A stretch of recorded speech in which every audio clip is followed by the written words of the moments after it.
thank you so much for offering your home.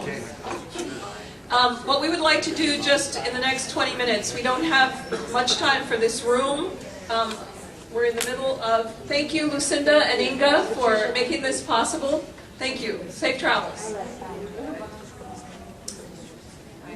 We don't have much time for the room. Several of us need to, we have other responsibilities this afternoon. Lots going on, as you can imagine. So what we thought might be most productive for this time and space is to, sorry to say that we're going to do this again in 2 minutes. For those of you guys who have a difficult time keeping it to 2 minutes. We just want to share, have the organization share what their 2 next steps are with regard to the human right to water in the United States, what you're working on, so that we as a community can get a bit of an overview about what strategies are with regard to the human right to water. So that's how we're going to spend this next half an hour. Can I ask a question first? Sure. Could we all share the sign-in list? It would be great to have contact with everyone. Sure. We can see if we can make that possible. Where is the sign-in list? We're going to make it available to the independent expert. So,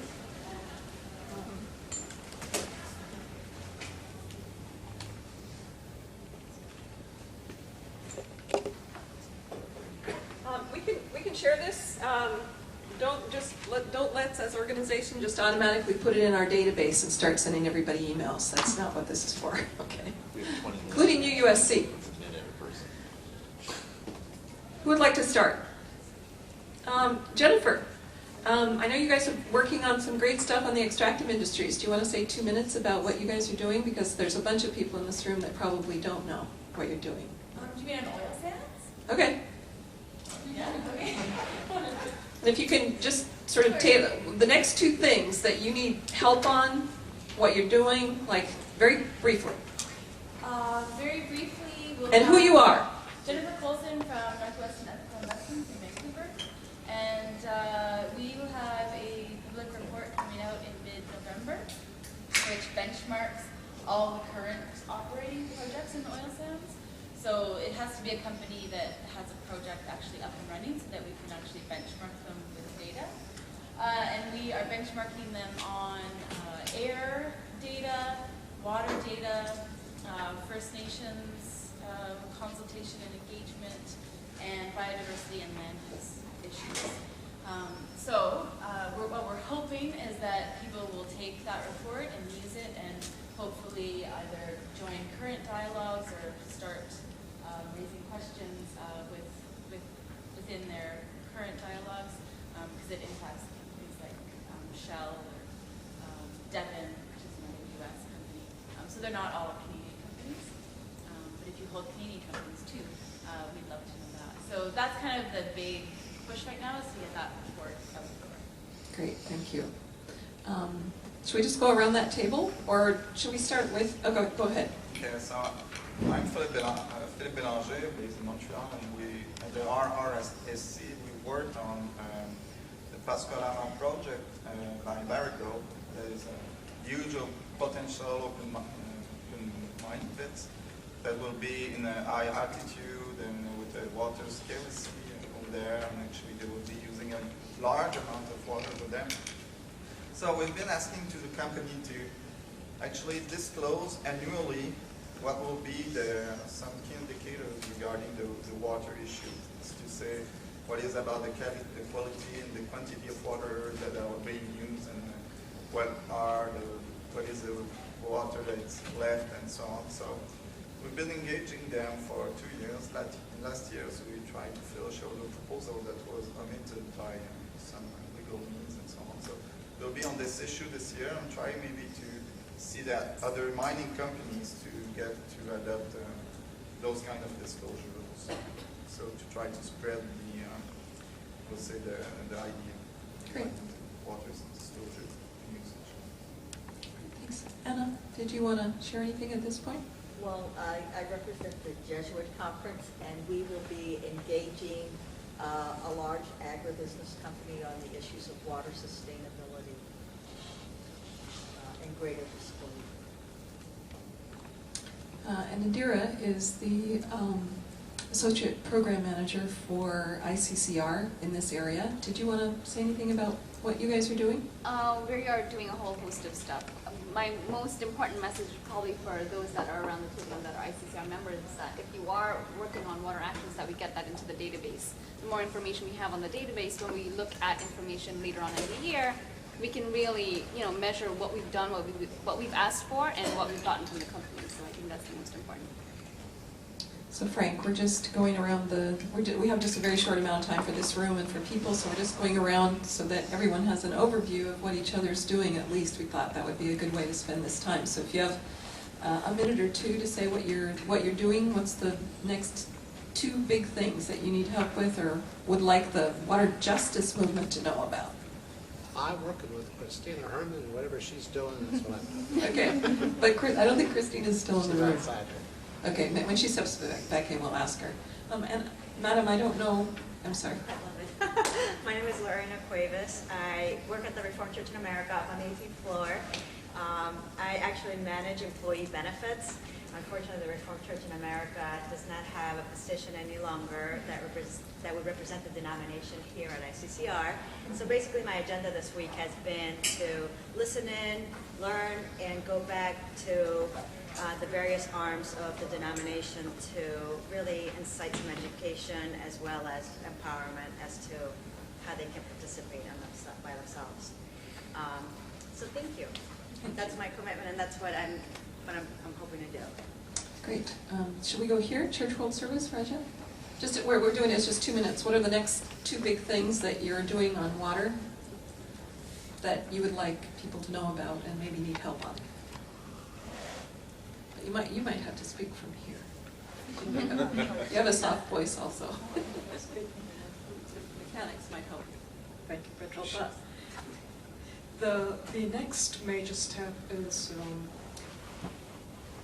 we are looking at networks that Church World Service has facilitated or been in support of in terms of bringing people working on water together. I cited the Religious Working Group as one example in Washington, but there are 2 other key entities that have come into existence and have worked very well over the past 5 years. One is the Global Ecumenical Water Network that works to connect with Katrina, mentioned earlier. And the second one is a 9-country initiative in East Africa, Maji Kwa Wade, which means in Swahili, water for all.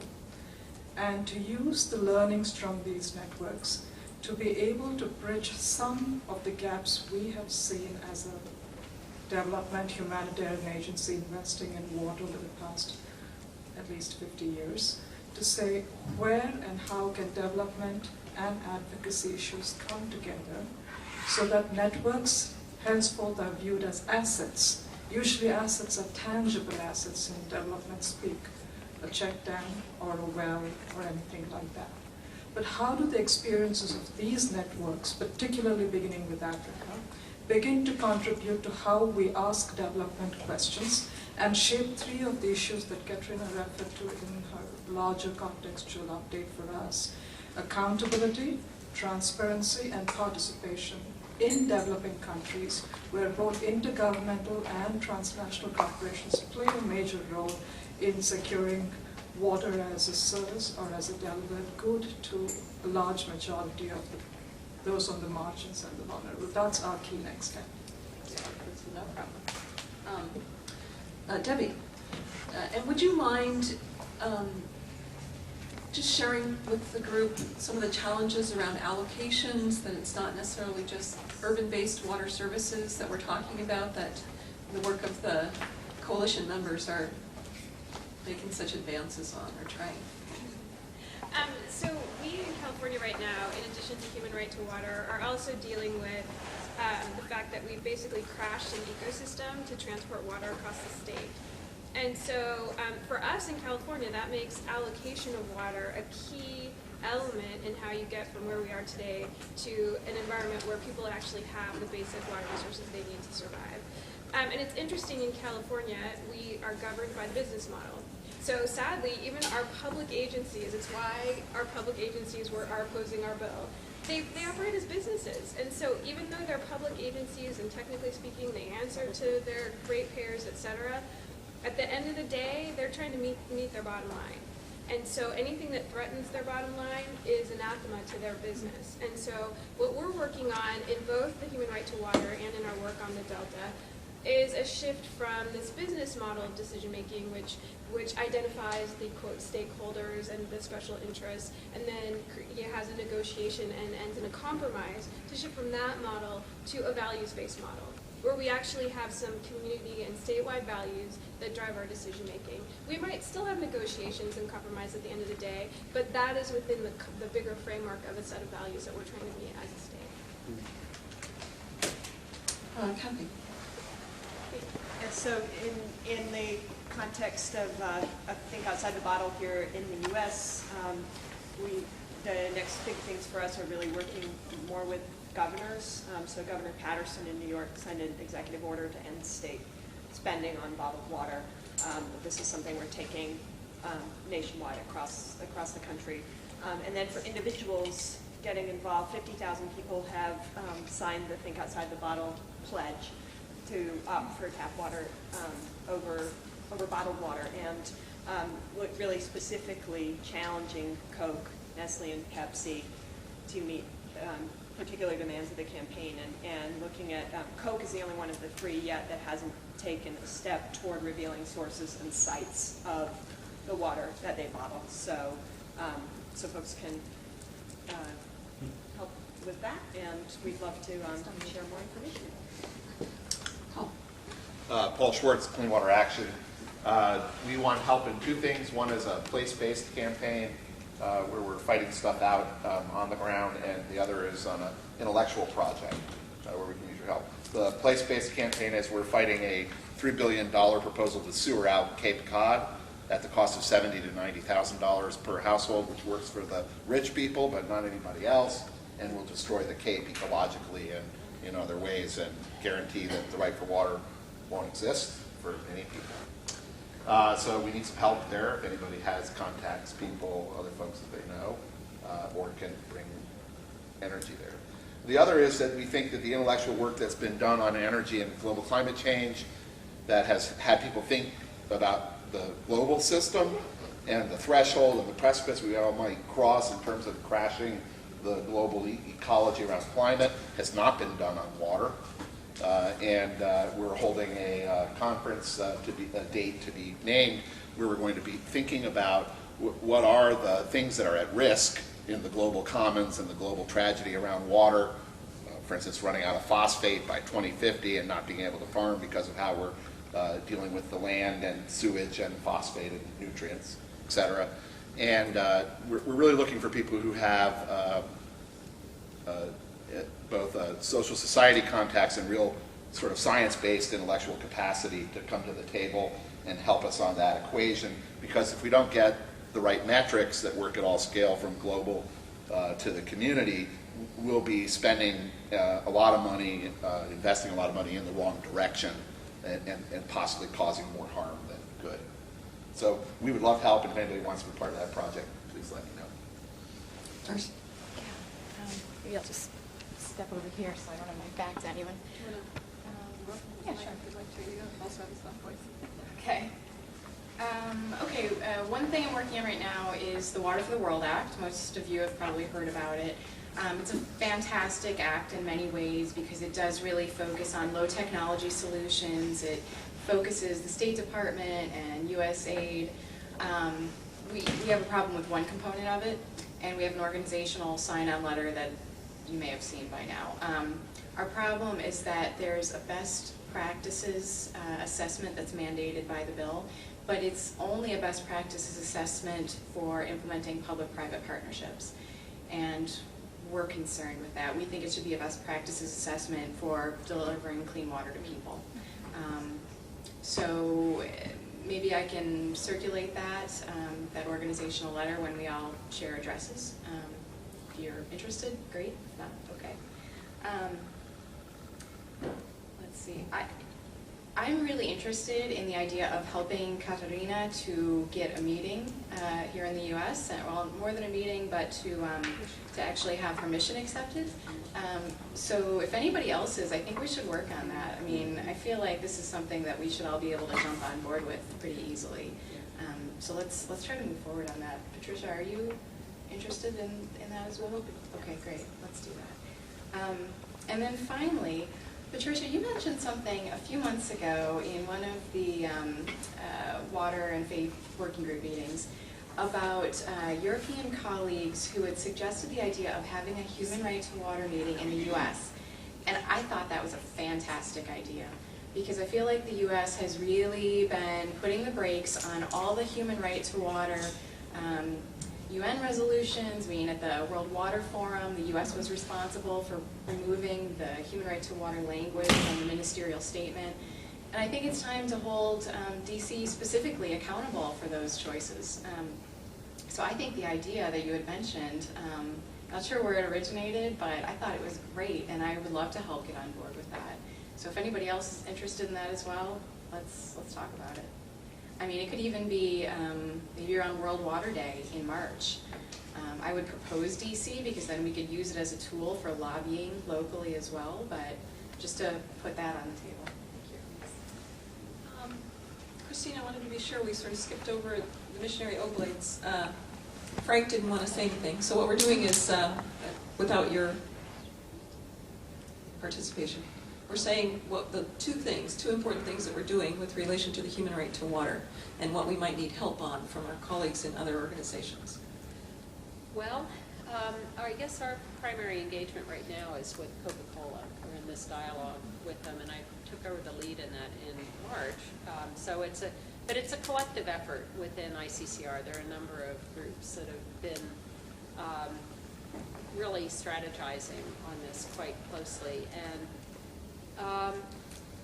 so that's kind of an internal thing. I'm not really sure. I mean, it's helpful to talk to other folks who've had that kind of experience, but you know, I'd be interested in some of the Washington work on this, you know, trying to find out what the reluctance is within the U.S. government in adopting a human right to water policy, because I think that's related to the corporate work. I mean, there's something there that we need to understand, because there's a big reluctance. I think it has to do with legal obligations. So that's kind of where we are. Thanks. Anil? Great. Thanks, Patricia. So fully supportive of the work that you guys are going to be doing in the U.S. here. I think it's fantastic. So coming from Canada with an international perspective, there is this group called Friends of the Right to Water that started 4 years ago that sort of slid into a little bit of moribund status, but it seems like an opportune time for the people that were involved in it, you know, Food and Water Watch, Corporate Accountability, to think about reviving it, and anyone else who wants to join that effort, to engage with Katarina specifically on her next year's work. I think we have to find a way to systematize and bring in the best practices so that we have the strongest possible report that comes out. I know that you know, Aquafed and the corporate lobbyists, certainly I've spoken to some of them in Stockholm, and they're ramping up to engage with her on this as well. So I think we have that opportunity, and I invite people to think how we can collectively engage in that. Working a lot on this commons aspect, I'd love to hear the word commons come up, because human right is a necessary but not sufficient condition to get us where we need to go. So we have to look at water governance, we have to look at allocation, we have to look at, you know, for you guys here, the water markets are going to be increasingly a big thing, even in water, you know, places of water abundance. It's just going to be something that everyone's dealing with. How do we deal with that? And a lot of it starts here, you know, the Western system, and then allocation and water as property. So there's some aspect of the water commons that are looking at that. People in the U.S., I invite people to contact me if you're interested in that aspect as well. Final thing is I work with Maud Barlow, who just finished to be Senior Water Advisor on Water to Father Miguel Descoto. we're looking at next steps. There's a group of countries that are interested in moving forward.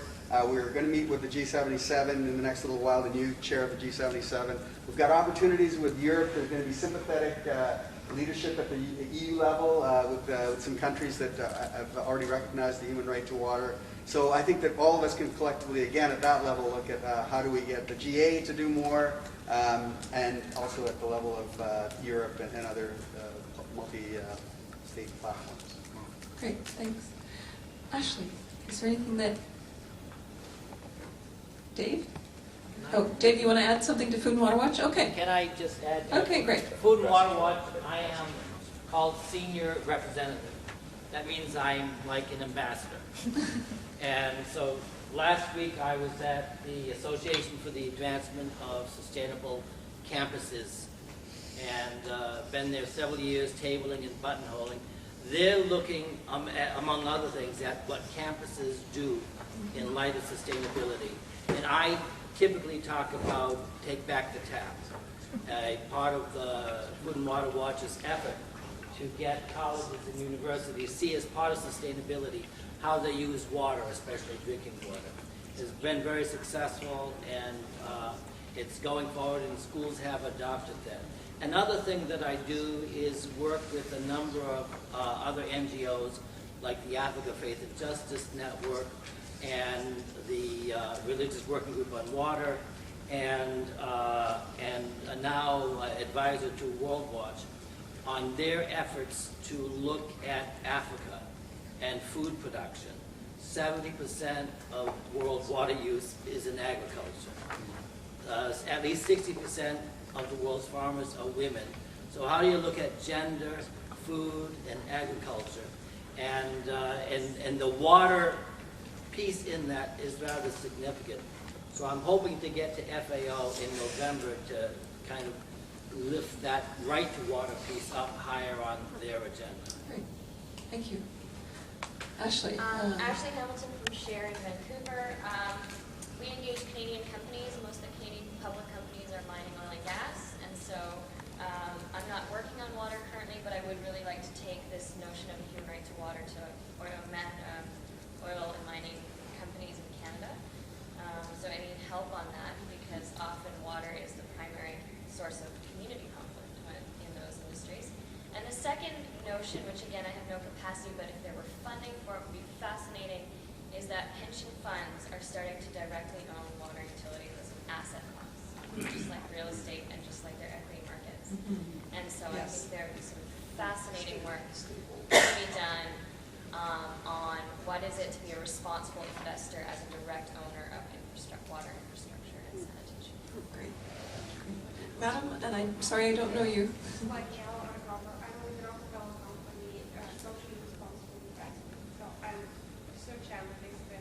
I'm sorry, can you speak up? I have middle age here. Oh, you can come here if you would like. I have old age. Sorry. Thank you. Pressure. Thank you. But only two. Thank you. Thank you very much. I'm with Maria Vargova with Rockefeller Company. I'm social research analyst working on a socially responsive investment portfolio. And in addition to screening companies negatively and positively on various environmental, social, and governance indicators for investment purposes, I also have been working the last couple of months on updating and upgrading our internal in-house methodology on how to better evaluate companies and trying to come up with leadership ratings on environmental, social and governance issues. And one of the topics is water. And so for me it's been a challenge how to approach water as part of the environmental rating of companies that I follow, or as human rights. So it's a very, I realize how complex and complicated issue is, and for us as a research analyst, in order to evaluate in the right way, in the correct way, companies, I really have to have the right methodology. So I'm really very interested in the correct conceptualization of the issue of the problem of human right to water, and in order to engage companies, because in addition we invest in companies, but we also engage with them to improve their practices. So it's also part of the, after I developed the methodology for evaluating them, I try to engage with them to improve based on this, to follow progress, to track their progress on this issue. So I really try to identify and to, for my own research purposes, to come up with the right approach to the water issue. So if any has any idea, I'm really open to communicate and to read about that. Any research reports or, yes, if any one of you is working on, has a similar approach to water issue. Thank you. I think the organization left in the room is USC. I just want to point out a few of, that hasn't already spoken, I just want to point out a few of the colleagues here from USC. Rachel Orju is the Environmental Justice Associate, Nigerian human rights attorney. Has just joined USC. Myrna Greenfield holds our SRI portfolio, Director of Outreach and Mobilization. Shelley Moskowitz is our Public Policy Manager, DC. And Jim Gunning is our guiding light. And my name is Patricia Jones, and I work in the Environmental Justice Program Unit. The work that we're going to continue to be doing is adopting local human right to water policies and laws in the United States, trying to strategically address the substantive elements of access to safe, sufficient, affordable water for daily human needs. Each of those substantive elements, this, in our view, this 3-year mandate the UN independent expert has is not the only opportunity. It's not going to go away. It's not going to sunset, but it is an important opportunity to weigh in on the scope and content of the human right to water, and how you do that is you adopt local laws and then you implement them, particularly in the U.S., and also working in the rest of the Americas, Africa, and Asia. So, thank you so much for traveling so far from DC, from California, from Boston, from around the country to give this very, very quick sort of smorgasbord sound bites to the independent expert on what our challenges are in the country, and what our hopes and desires are, and so we just very much appreciate that, and in particular to ICCR, David, Leslie, Adira, Christina, Jim, and all the members of ICCR. Thank you again so much for making this space available. So those of us who have other obligations, we can go now.